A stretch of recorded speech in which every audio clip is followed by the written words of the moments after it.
Hi my dear new गुरुकुलियंस, कैसे हैं आप लोग। मैं उम्मीद करता हूं कि आपकी CUET 2023 की जो प्रिपरेशंस है वो बहुत अच्छी चलने लग रही होंगी। उसमें और हेल्प करने के लिए हम ये वीडियो सीरीज का सेकंड पार्ट लेके आए हैं। इसमें आज हम न्यूक्लियर चैप्टर करेंगे। न्यूक्लियर चैप्टर करने से पहले आपको मैं एक चीज फिर से याद दिला दूं कि हम ये एक क्रैश कोर्स सीरीज करने लगे हैं। इस सीरीज के लिए हमारा सबसे बड़ा इंपॉर्टेंट पॉइंट ये रहेगा कि हम जो इंपॉर्टेंट पॉइंट्स है उनको एक बार डिस्क्रिप्टिव वे में टैकल करेंगे। उसके बाद लास्ट में हम MCQs डील करेंगे जब हमारे सारे टॉपिक्स कवर हो जाएंगे। नेक्स्ट हमारा एजेंडा में आता है कि आप लोगों को लग सकता है कि कुछ इक्वेशंस लिखी गई, कुछ इक्वेशंस बताई गई, पर उनकी डिस्क्रिप्शंस नहीं दी गई। बच्चों गाइस, ये टाइम जो है ये डिस्क्रिप्शन करने का नहीं है। ये टाइम है फाइनल रिजल्ट को देखने का, मेमोराइज करने का और उसको अप्लाई करना सीखने का। It's not about learning how you reach to that, but applying what you have reached. अब हम चैप्टर को शुरू करते हैं। लास्ट टाइम हमने देखा था कि एटम किस तरह का होता है, कैसे न्यूक्लियस होता है और उसके आसपास जो है इलेक्ट्रॉन्स मूव करने लगे होते हैं।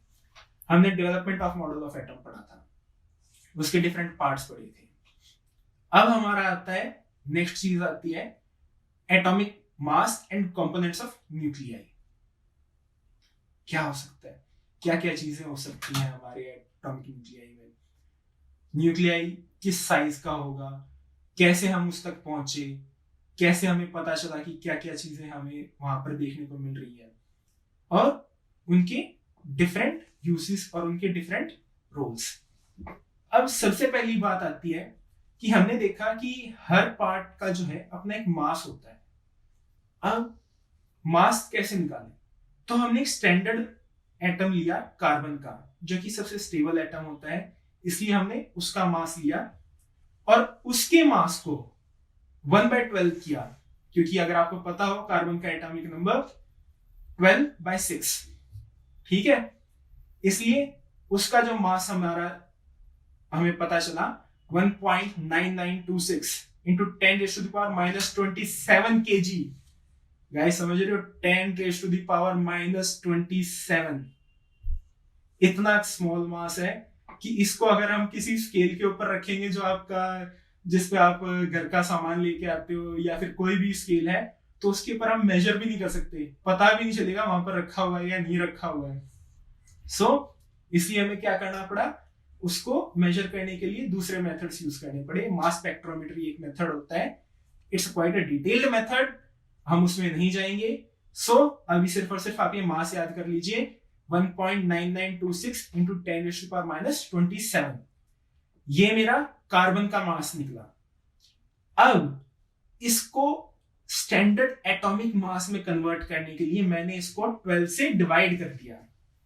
12 से जब मैंने इसको डिवाइड किया तो मेरी value I 1.6605 same into 10⁻⁻27 kg। Always remember to put your units at the end. Okay? kg है, मीटर है, anything else, always remember to put it. Seconds, kilogram meter per seconds, Newton meter, anything, always remember. यहां पर हमारा 1 atomic mass, 1 atomic unit आई 1.6605 into 10⁻⁻27 kg। इसको हमने standard unit मान लिया। 1 mu is the symbol for atomic mass. अब हमने ये देखा कि एक ही तरह के एलिमेंट के जो अलग अलग एटम्स हमने उठाए तो उनके मासेस अलग अलग आ रहे थे। जैसे हाइड्रोजन के 3 डिफरेंट टाइप्स ऑफ मासेस निकल के आए, 1.0078, 2.01, 3.016। There was something going on inside the atom जिसके बारे में हमने अब तक सोचा नहीं था। अब हमने इसको जानने की कोशिश की, हमने दूसरे उनके साथ भी देखा, तो हम देखने लगे कि हर उसमें जो है इस तरह के एनोमलीज हमें देखने को मिलती है। अब जैसे हम क्लोरीन का सबसे कॉमन एग्जांपल उठाते हैं। क्लोरीन के हमारे पास दो तरह के एटम्स निकल के आते हैं। और क्लैरिफाई करने के लिए कि हम क्लियर कट उन बातों को कैस के, जो सेम टाइप के एटम्स होते हैं, जैसे कि अगर हाइड्रोजन एटम है और उसके ही 3 अलग अलग मासेस निकल के आ रहे हैं, तो उनको हम कहते हैं आइसोटोप्स। और अगर ऐसा होता है कि 2 अलग तरह के एलिमेंट्स हैं और उनका मास सेम आ रहा है, तो उन्हें हम कहते हैं isobar. Remember this, what's the difference between isotope and isobar? Isotope हमारा सेम एलिमेंट होता है पर उसके डिफरेंट मासेस होते हैं, वहीं पर हमारे आइसोबार में डिफरेंट एलिमेंट्स होते हैं बट मास सेम होता है। इसलिए जब हमने क्लोरीन का एग्जांपल आपको बताने लग रहा था, क्लोरीन के एग्जांपल पे ही वापस आते हैं। क्लोरीन के हमारे पास 2 आइसोटोप्स आए। दोनों आइसोटोप्स में हमने क्या देखा? एक का मास था 34.98, दूसरे का 36.9। अब क्लोरीन का मास हम डिटरमाइन कैसे करें, किसके हिसाब से करें? तो हमने दोनों की नेचर में प्रेवलेंस देखी कि कौन सा इसका आइसोटोप सबसे ज्यादा प्रेवलेंट है। तो हमने देखा जो मेरा 34 एटॉमिक मास वाला, जो 34 पॉइंट समथिंग वाला जो मेरा मास का जो क्लोरीन का आइसोटोप है, उसकी प्रेवलेंस थी 75.4%। और वहीं पर जो मेरा 36.9 का था, उसकी प्रेवलेंस थी 24.6%। सो मैंने इन दोनों को एवरेज ले लिया। एवरेज का फॉर्मूला हमने ये यूज किया। Remember this was just a basic average taken by this mathematical formula. अब जब हमने ये ले लिया तो उससे हमारा क्लोरीन का एक स्टैंडर्ड मास आ गया 35, वो हम यूज करते हैं। अब हमने ये जानना था कि ये different type of isotopes generate हो क्यों रहे हैं। जनरेट हो रहे हैं, देयर मस्ट बी समथिंग ना। अब उस चीज को ढूंढने की कोशिश की गई। सबसे पहला हमारा एक्सपेरिमेंट जो कि न्यूक्लियस को जान पाया था, न्यूक्लियस को एक ढंग से समझ पाया था, वो हमने लास्ट चैप्टर में पढ़ा था, alpha scattering experiment. Remember it, by Ernest Rutherford.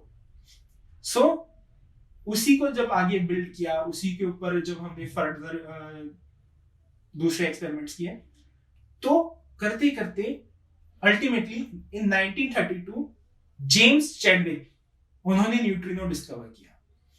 उससे हमें पता चला कि हमारे ये मिसिंग मास आ कहां से रहा है। तब हमें ये पता चला कि न्यूट्रिनो जो होता है और उसके साथ प्रोटॉन, ये दोनों मिलके मेरा न्यूक्लियस बनाते हैं। अब न्यूक्लियस बनाते हैं तो इन दोनों के अपने अपने मासेस भी होंगे। जब हमने इनके इंडिविजुअल मासेस को मेजर किया, मेजर करने के लिए क्या किया, हमने न्यूक्लियाई को स्प्लिट किया। अब कहोगे सर न्यूक्लियाई को स्प्लिट कैसे किया? सेम चीज, जो मेरे अल्फा बीम्स थी, मैंने उनसे बम्बार्ड किया तो मेरा जो न्यूक्लियस है वो स्प्लिट हो गया। स्प्लिट होने पर डिफरेंट टाइप्स ऑफ रेडिएशंस आई, उनको हम आगे इसी चैप्टर में पढ़ेंगे। But just now focus on this कि जब मैंने स्प्लिट किया तो मेरे पास 2 तरह के पार्टिकल्स आ गए, प्रोटॉन्स एंड न्यूट्रॉन्स। उन दोनों के मासेस ये थे। पहला मेरा प्रोटॉन का मास आया।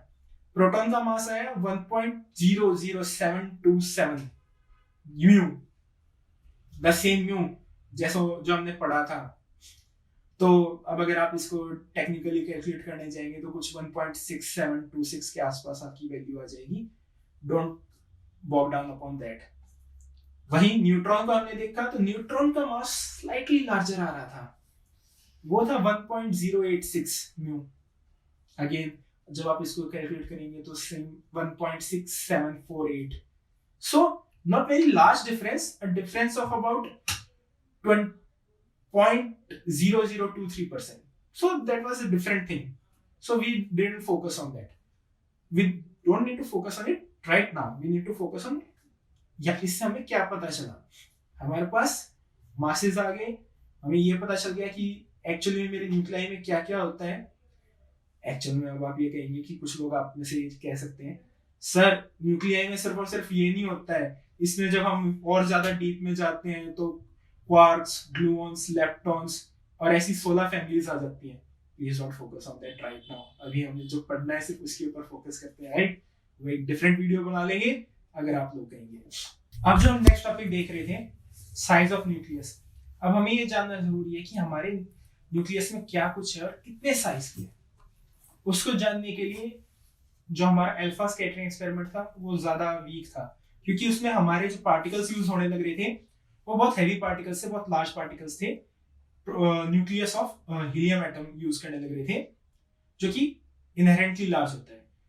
उसके बाद हमने इलेक्ट्रॉन बीम्स का यूज करके जो है साइज को काफी हद तक रिफाइन कर लिया, और हमें साइज पता चला हमारे न्यूक्लियस का, वो है 10⁻⁻15 मीटर्स में। 1.2 इंटू 10⁻⁻15 इस एरिया में आपका जो है ये निकल के आता है। अब हमने देखा कि इतने स्मॉल स्पेस के अंदर जो है मेरे प्रोटॉन्स भी न्यूट्रॉन्स भी दोनों टाइटली पैक्ड है। वहां पर मेरी जो डेंसिटी जो हमने देखी कैलकुलेट की वो आ रही थी 2.3 into 10⁻17 kilogram per metre cube. Again remember to put the units there, right. जो कि अगर आप वाटर की डेंसिटी जानते हो, वाटर की डेंसिटी होती है 1 किलोग्राम पर मीटर क्यूब, उसके मुकाबले में 2.3 into 10⁻17 it's so much densely packed. यहां पर हमें ये पता चला कि मेरी जो एनर्जी है वो इस न्यूक्लियस के अंदर जो है वो इतनी स्ट्रांग है कि इलेक्ट्रॉन जो मेरे प्रोटॉन्स हैं जो एक दूसरे को रिपल्स करें, उनको रिपल्स नहीं करने देती। मेरी कूलम फोर्स से ज्यादा स्ट्रांग एक फोर्स एग्जिस्ट करती है जो कि इसकी रिपल्शन को रोकने लग रही है। अब उसको हमें जानना था, तो हमें पहले थोड़ा ये जानना होगा कि मेरी मास एनर्जी आने कहां से लग रही है। मास एनर्जी के बारे में जानते हैं, तो सबसे पहला नाम आता है एल्बर्ट आइंस्टाइन। एल्बर्ट आइंस्टाइन की famous equation energy is equal to milk chocolate square, oh sorry, E is equal to mc square. तो ये इक्वेशन आपने बहुत बार देखी होगी जो आपके स्क्रीन के ऊपर आ रही है।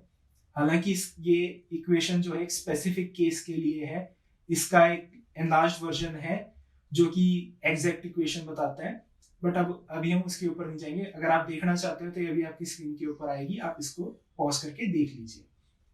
जो भी इक्वेशंस आती हैं, जो भी नंबर्स आते हैं, प्लीज उनको पॉज करके याद कर लीजिए, राइट डाउन कर लीजिए।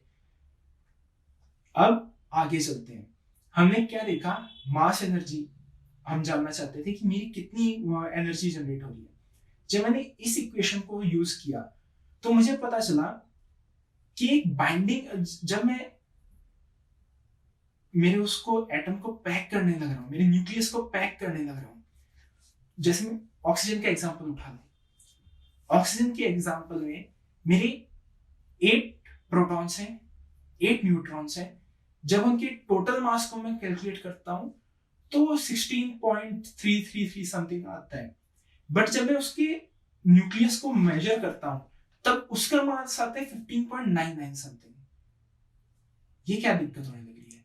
इसे हमने टर्म दिया मास डिफेक्ट, कि यार मास में कोई डिफेक्ट आया हुआ है, कहां जाने लग रहा है ये मास, कहां पे यूज होने लग रहा है। तो उस टाइम पे ये इंजीनियर्स थ्योरी जनरेट हुई कि ये जो मास लूज होने लग रहा है ये एनर्जी में कन्वर्ट हो रहा है, जो कि इसको एक बाइंडिंग एनर्जी प्रोवाइड कर रही है। So this was given as binding energy, और इसकी इक्वेशन सेम वे में delta is equal to delta M C square इससे दी गई। तो ये मेरी होगी बाइंडिंग एनर्जी। अब मैंने जब इसको देखा तो मैंने ये नोटिस किया कि मेरी बाइंडिंग एनर्जी है वो मोस्टली कांस्टेंट रहती है अलोंग डिफरेंट रेंज ऑफ जो मेरे एटम साइजेस हैं उसमें कांस्टेंट रहती है। आप ये कह सकते हैं कि जो एटॉमिक नंबर्स 30 से नीचे हैं और 170 से अबव है वहां पर मेरा थोड़ा डिप आता है, वो दूसरी बात आती है। वो मैं आपको सेकंड पॉइंट बताता हूँ, सेकंड मेन फीचर जो निकल के आता है बाइंडिंग एनर्जी का। सेकंड मेन फीचर है कि लोअर एटॉमिक मास नंबर, जब तक मेरा मास नंबर 30 तक नहीं पहुंच जाता, एटॉमिक नंबर 30 तक नहीं पहुंच जाता या 170 से अबव नहीं जाता, तब तक मेरी जो मास एनर्जी है वो कॉन्टिन्यूअस रहती है। अब इससे मेरी 2-3 कंक्लूजन्स निकल के आए, उसको हम देखेंगे। मैंने ये देखा कि मेरी जो ये बाइंडिंग एनर्जी है बहुत स्ट्रांग है और अट्रैक्टिव इन नेचर है, तभी ये मेरे प्रोटॉन्स को प्रोटॉन्स के साथ बाइंड करने लग रही है, प्रोटॉन्स को न्यूट्रॉन्स के साथ बाइंड करने लग रही है और न्यूट्रॉन्स को न्यूट्रॉन्स के साथ बाइंड करने लग रही है। पर सेकंड बात मैंने ये देखी कि ये बहुत शॉर्ट रेंज की है, फेम्टोमीटर की। अगर मैं जरा सा भी डिस्टेंस इंक्रीज करता हूं तो एकदम से नीचे गिर जाती है, it almost reaches to 0 values. और अगर मैं उससे ज्यादा मेरे प्रोटॉन्स को दूर लेके जाता हूं तो मैं देखता हूं कि वहां पर वो binding energy, saturation energy create हो जाती है। पर वो सैचुरेशन एनर्जी जो है वो मेरी बाइंडिंग एनर्जी के कारण नहीं आती, वो आती है मेरी जो कूलम फोर्स है उसके कारण। अब मैंने देखा कि जब मैं लार्ज एटॉमिक नंबर्स के जो एटम्स हैं उनको स्प्लिट करने लग रहा हूं तो क्या होता है, वहां पर मेरी एनर्जी लो है, पर जब वो स्मॉल उसमें स्प्लिट होने लग रहा है, मान लो एटॉमिक नंबर में 240 है, वो स्प्लिट होके दो 120 के एटॉमिक नंबर के एटम्स बनाने लग रहे हैं, वहां पर क्या होता है, मेरी एनर्जी गेन हो रही है, वो मुझे एक्स्ट्रा एनर्जी प्रोवाइड हो रही है, एक्स्ट्रा एनर्जी आ रही है। पहले एनर्जी कम थी, एक्स्ट्रा एनर्जी आ रही है, तो इसका मतलब मेरी एनर्जी रिलीज हो रही है। इसे हम न्यूक्लियर फिजन में यूज करते हैं। फिजन का टॉपिक हम आगे पढ़ेंगे इसी चैप्टर में, तो उसकी चिंता मत कीजिए। अब मैंने ये देखा कि ये तो हो गया जब मेरा एटॉमिक नंबर हाई था वो स्प्लिट होके स्मॉलर में गया। तब क्या हो, जो मेरे 30 से नीचे वाले एटम्स हैं, मेरे एलिमेंट्स हैं, वहां पर मैं देख रहा हूं कि जब वो कंबाइन होते हैं और वो नेक्स्ट हायर उस पे जाते हैं, then again energy is gained, then again the nucleus becomes more tightly bound, वहां पर भी मेरी एनर्जी रिलीज होती है। ये मेरी फ्यूजन प्रोसेस को जनरेट करती है। और फ्यूजन का सबसे बड़ा एग्जांपल कोई गेस करना चाहेगा? वैसे गेस करने की जरूरत नहीं रहेगी मेरे हिसाब से, सभी जानते हैं, सन है ना, thermonuclear fusion. So thermonuclear fusion and fission, ये दोनों हम आगे पढ़ेंगे। इसी को आगे कंटिन्यू करते हैं। अब ये बात आती है कि बाइंडिंग एनर्जी आ कहां से रही है। ये बाइंडिंग एनर्जी मेरी आने लग रही है न्यूक्लियर फोर्स से, जिसको हम आज की डेट में वीक न्यूक्लियर फोर्स कह देते हैं और स्ट्रॉन्ग न्यूक्लियर फोर्स। इनमें डिवाइड कर रखा है हमने, बट अभी हम ये न्यूक्लियर फोर्स की उसमें इन दोनों को कंबाइन करके बात करेंगे। और ये जो टॉपिक है ये भी आपके सिलेबस से बाहर है, weak nuclear force and strong nuclear force. Just आप न्यूक्लियर फोर्स समझिए। न्यूक्लियर फोर्स की जो मेरी वैल्यू निकल के आने लग रही थी वो एक कॉन्टिन्यूस वैल्यू है, about 8 mega electron volts. Mega electron volts, so what's 1 electron volt? 1 electron volt is a standard value of 1.6 into 10 raised to the power minus 19 joules। इसको हमने एक स्टैंडर्ड इलेक्ट्रॉन वोल्ट किया है। 1 mega electron volt means 1000 times this, so 1 MV। सो यहां पर मेरी ये value आ रही थी 8 मेगा इलेक्ट्रॉन वोल्ट्स। अब मैंने ये देखा कि मेरी जो न्यूक्लियर फोर्स है वो कूलम फोर्स के मुकाबले में बहुत बहुत ज्यादा स्ट्रॉन्ग है, क्योंकि ये प्रोटॉन्स के आपस में इंटरेक्शन को आने ही नहीं देती, उसके रोल को प्ले ही नहीं होने देती, उससे बहुत ज्यादा है, उसको काबू में रखती है। अब नेक्स्ट है कि ये जो मेरी फोर्स है ये चाहे मेरी प्रोटॉन्स या न्यूट्रॉन के बीच में हो, न्यूट्रॉन या न्यूट्रॉन के बीच में हो, या प्रोटॉन के बीच में हो, ये वैल्यू हमेशा सेम रहती है। This value doesn't change, it remains constant through out. तो ये न्यूक्लियर फोर्स की इंपॉर्टेंट पॉइंट्स थे। यहाँ पर आपका ये मास एनर्जी टॉपिक जो है कंप्लीट होता है। नेक्स्ट मेरा टॉपिक इसमें से निकल के आता है रेडियो एक्टिविटी। आप देखने लग रहे हो कि एक लॉजिकल प्रोसेशन फॉलो होने लग रहे हैं। पहले हमने न्यूक्लियस के बारे में जाना, साइज ऑफ न्यूक्लियस के बारे में जाना, न्यूक्लियस के अंदर मौजूद एनर्जी के बारे में जाना, उसके अंदर मौजूद फोर्सेस को जाना। अब ये जाना कि इससे जनरेट क्या होता है। इससे जनरेट होता है हमारी radio activity, not the type of radio activity. आप जैसे देखते हो मार्वल मूवीज की वाली बात नहीं है, आप हल्के भी बन जाओगे अगर आप रेडियो एक्टिविटी को एक्सपोज करोगे। So you will be become highly sick. और इसका सबसे बड़ा एग्जांपल है, आप लोग सब उनको जानते हो, madam Marie Curie and his husband Pierre Curie, which died upon discovering this। But उनसे पहले बैकरल ने जो है 1896 में रेडियो एक्टिविटी डिस्कवर की थी। उन्होंने एक फिल्म को एज इट इज छोड़ा, उसको एक ब्लैक क्लॉथ में कवर किया और एक सिल्वर फॉइल में उसको रैप किया। तो उन्होंने देखा कि उसमें ब्लैकिशनेस जनरेट हुई। इसका मतलब कुछ पार्टिकल्स थे जो जनरेट हो रहे थे, जो कि उस फिल्म को डार्कन करने लग रहे थे। अब बात आती है कि कितने तरह की रेडियो एक्टिविटी होती है। There are 3 types of radio activity. First, जो हमने सबसे पहले हम कॉन्टिन्यूसली पढ़ते आने लग रहे हैं, अल्फा पार्टिकल्स। अल्फा पार्टिकल्स हम मेरे होते हैं कि मैंने जब भी वो एमिट होते हैं तो बेसिकली मेरा एक हीलियम का हीलियम का न्यूक्लियस एमिट होने लग रहा है, राइट। 4/2He+2, right. सो इसका एग्जांपल होता है जैसे यूरेनियम जो है वो जब डिकम्पोज होता है थोरियम में, राइट, तब हमारा ये अल्फा पार्टिकल्स निकलते हैं। नेक्स्ट मेरा आता है बीटा पार्टिकल्स या बीटा रेडिएशन।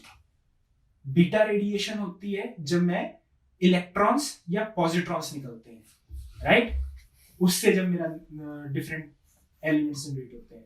इसका एग्जांपल है फॉस्फोरस टू सिलिकॉन। नेक्स्ट मेरा आता है गामा पार्टिकल्स या गामा डिके।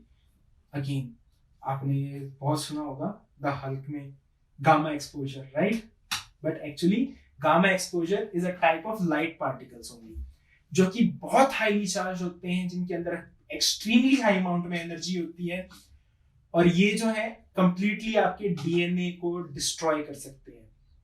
इसके काफी प्रैक्टिकल एप्लीकेशंस भी हम करते हैं, but that's a different thing. तो गामा पार्टिकल्स जो है हमारा, आपको एग्जांपल मिलता है जब यूरेनियम ब्रेक डाउन होता है बेरियम एंड क्रिप्टॉन में। So these were the types of radio activity. Next मेरा आता है nuclear energy. See, radio activity is not a bad thing.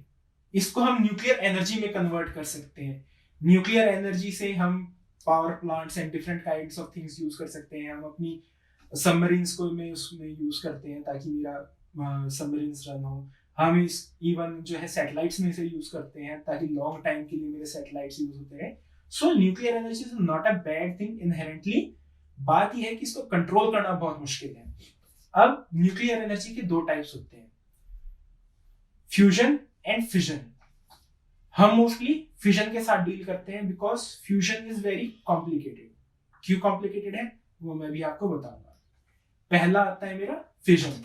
Fission होता है जब मेरा एक एलिमेंट ब्रेक डाउन होता है स्मॉलर एलिमेंट्स में, उसे मैं कहता हूं fission.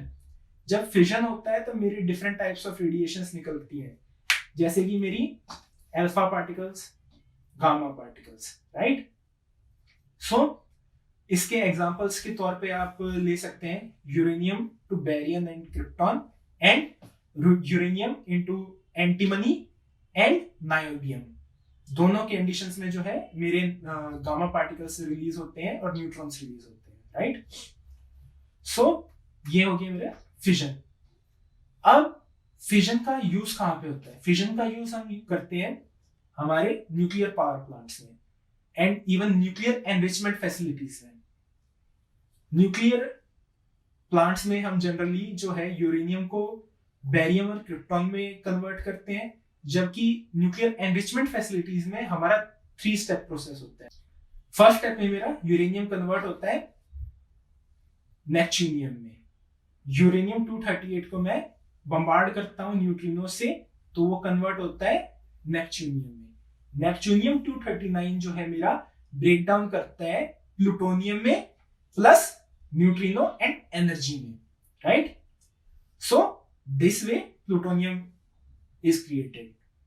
Radioactive plutonium is created in this way. So this was my fission. अब हम आते हैं फ्यूजन पे। चलिए फ्यूजन पे आने से पहले एक इंपॉर्टेंट टॉपिक था जो मैं बताना भूल गया, energy calculation, right. Energy calculation भी एक इंपॉर्टेंट चीज है कि हम कैसे कैलकुलेट करें कि मेरी कितनी एनर्जी निकल के आने लग रही है।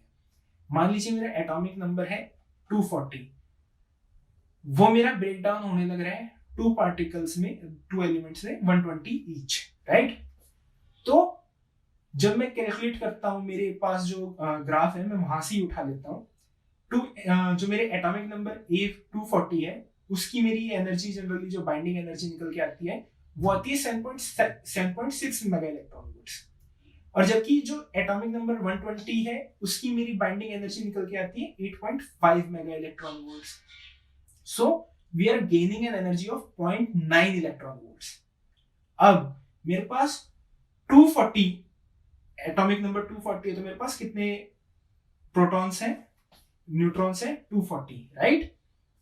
सो these 240 into 0.9, it leads to 216 mega electron volts per atom.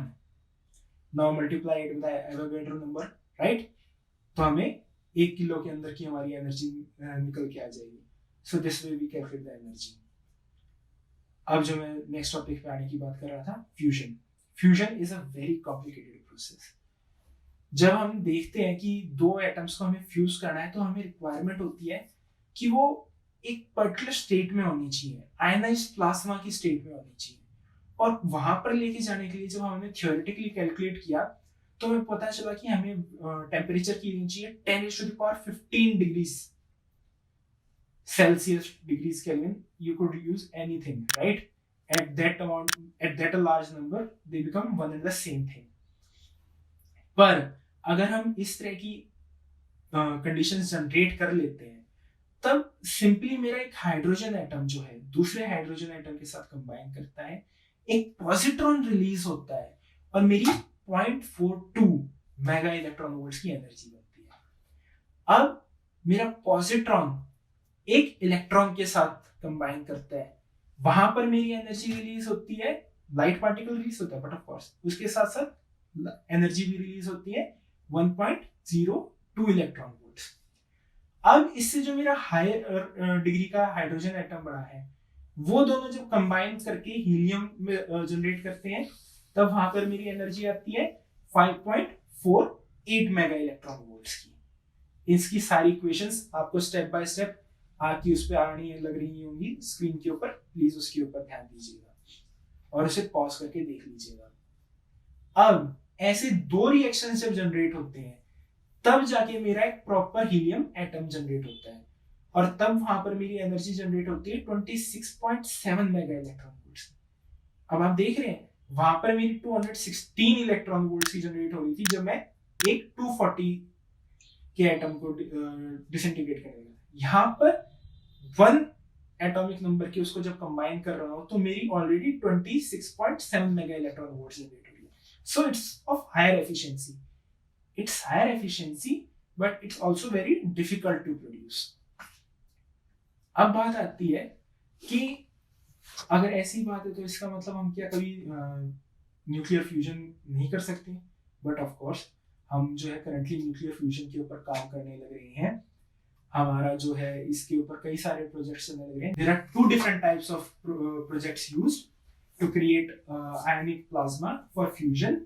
पहला होता है मैग्नेटिक इंक्लोजर, सेकंड होता है इनर्शियल इंक्लोजर।